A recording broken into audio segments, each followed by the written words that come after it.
Hi everyone, you're welcome back to my channel.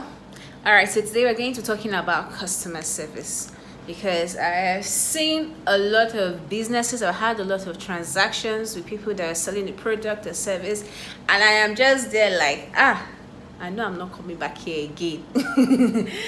The ones I haven't managed to still buy from, they are lucky. Those are the ones that I know that yes, I want this product, so I must get it, but I know I'm sure not coming back here again. There are some that are so bad that even if I really want it, I'll just turn back. Like, I'm not interested, because before you come and use your bad customer service to ruin my day, ruin my goods even. So let's just sleep it. Let everybody just be okay. You understand? So somebody was like, I don't know why every time in Nigeria, whenever you go to a bank or you need somebody to help you, or if you want to get food, you go to the restaurant, the first thing you say is sorry, please. Why are you saying sorry? Because everybody is angry in Nigeria. But let me tell you this now, that is very bad for business.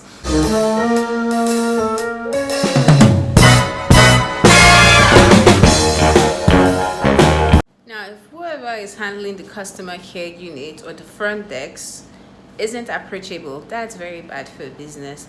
I have had situations where, first of all, very terrible phone etiquette is very terrible.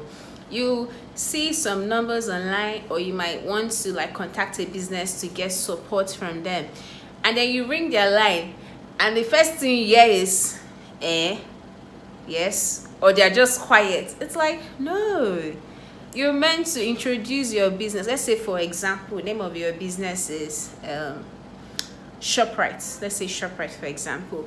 You pick up, hi, this is ShopRite, how may we help you?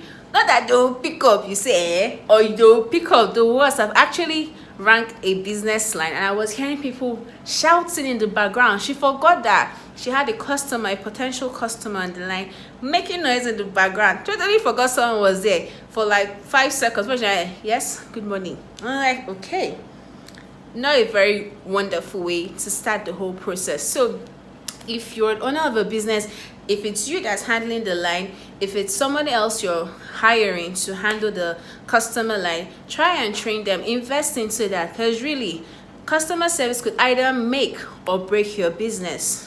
Good customer service is very important for every business, so you need to invest into that customer care area.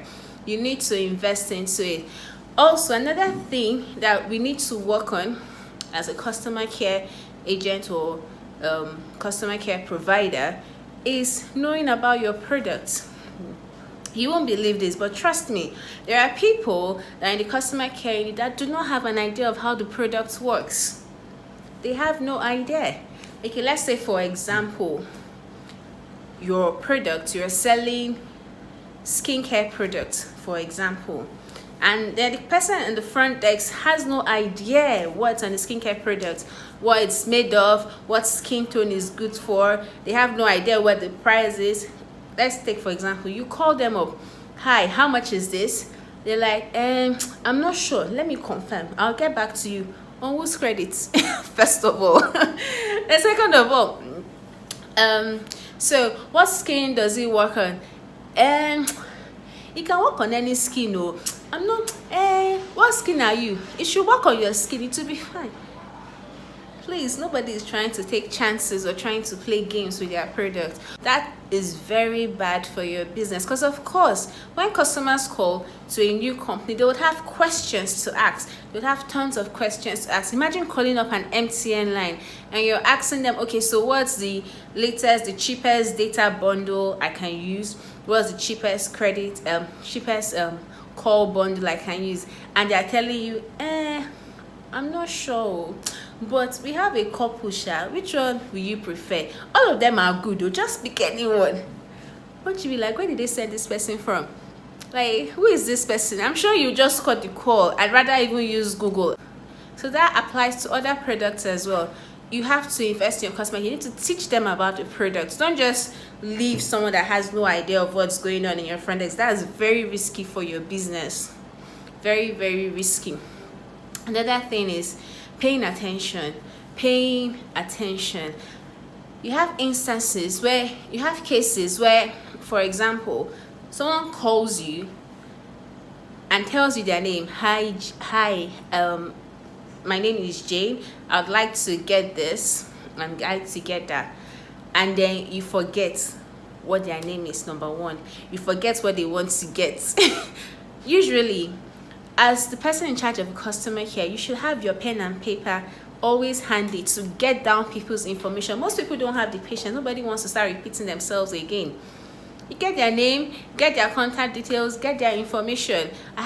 Trust me, I've had an instance where I had a delivery company I was working with, and I told them, okay, this is the drop-off address, this is what I want to drop off, this is their phone number, this is the time. Now we're talking on phone, so I expected them to have already written it all down, jotted it all down. Just for me to get a call 30 minutes later, the person was like, madam, I don't forget the address, so please send them again. And I'm like, are you kidding me? Like, are you for real? What if my phone was dead or something? That's the way you would have forgotten the address and you'd have just gone with my item. So of course, I can't be using that kind of delivery company. I had to lay a complaint. Like, how can your riders be so unserious? That doesn't show seriousness at all. So you need to pay attention to every detail that is being given, that is being passed on. Do not come across like people that are careless, because that shows carelessness, really. If people have to repeat what they've already told you earlier on, you're meant to have documented everything. Keep a pen and paper always beside you when you're trying to take information about your customer. Now, another thing we need to talk about is humility. Yes, humility. I feel like it's an African thing. That belief of, yes, I'm a senior, so she cannot be talking to me anyhow. Like, you know what I mean? I can bond two of you. If you don't know, two of you I can bond. But really, in business, there's nothing like age. We're talking transaction and age shouldn't come in play in your business. If you're going to keep saying, does she not know I'm like 10 years older than her? Who is she talking to like that? That won't help your business, because people are just going to be afraid to talk to you. Like, and trust me, do not feel like you're the only one selling a particular product. Trust me, there are 1,001 people selling that same product for a cheaper price, for a faster delivery rate, for more goodies, more free stuffs attached to it and everything. So do not believe that, okay, they have to respect you before you can pay attention to them. You're going to lose customers that way. I don't know if you guys had heard the story of the Uber driver that picked up some rider, and then he was like, so you people cannot even greet children of nowadays, no respect. I mean, of course, as a buyer, as a potential customer, you need to treat your whoever you're purchasing a service or a good from with respect. Accord them that respect. Do not be mannerless. Do not talk down on people or anything like that. But still, you as the seller, you that's trying to sell a product or service, that shouldn't be the first thing on your mind. The first thing should be pleasing the customer, so that way they are more likely to come back. That way. So we need to be able to work on that. Keep age aside first. Make your money first and keep age aside. Unless it's a circumstance where it's like it's not tolerable, you can't tolerate it rather, but just keep age aside first and make your money first. Okay, great. Now, another thing is friendly attitude. Try and be friendly with your customers. Try and be very helpful with your customers. Ask them, how can I help you? How can I improve my customer service? What do you need me to do? Do not be so nonchalant about it. Do not be nonchalant about your business, about how you treat your customers, because without customers, there is no business. If you do not have customers, you literally do not have any business. So you need to invest into the customer service sector to have a growing business. Also, try and be patient as well with your customers. I know there are sometimes it can be a bit, crazy with customers. You can have the good, the bad, and the ugly, literally. But you need to train your mind. You need to speak to yourself. You need to learn how to curtail your customers, how to speak to your customers so they can return back. Always stick to the time you give. Do not mess around with the time you give.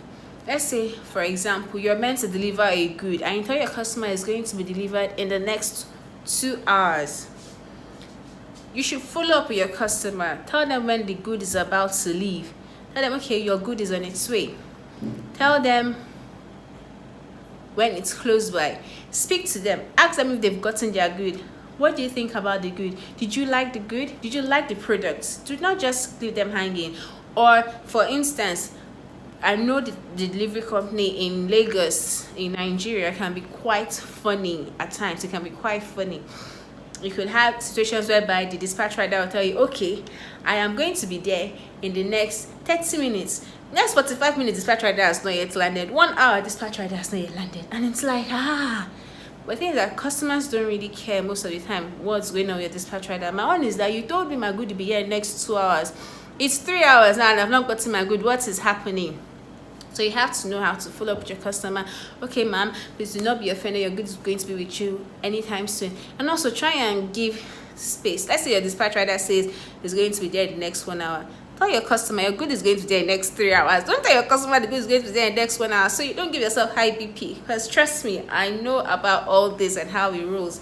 Try and give proper, adequate time to your customers. All right, thank you so much for sticking with me throughout this whole process, and please do not forget to invest in your customer service. Literally, customer service could either make or break your business. All right, please like and subscribe if you haven't, and you can share it to your friends, share it to your social media, to your Instagram, Twitter, Facebook. Share it around, and please like and subscribe so you can keep getting more content like that, because it encourages me to do more. And for those that have already subscribed, that have commented, that keep liking and keep engaging with my posts, thank you so much. I really do appreciate it. Thank you. Have a lovely day. Bye.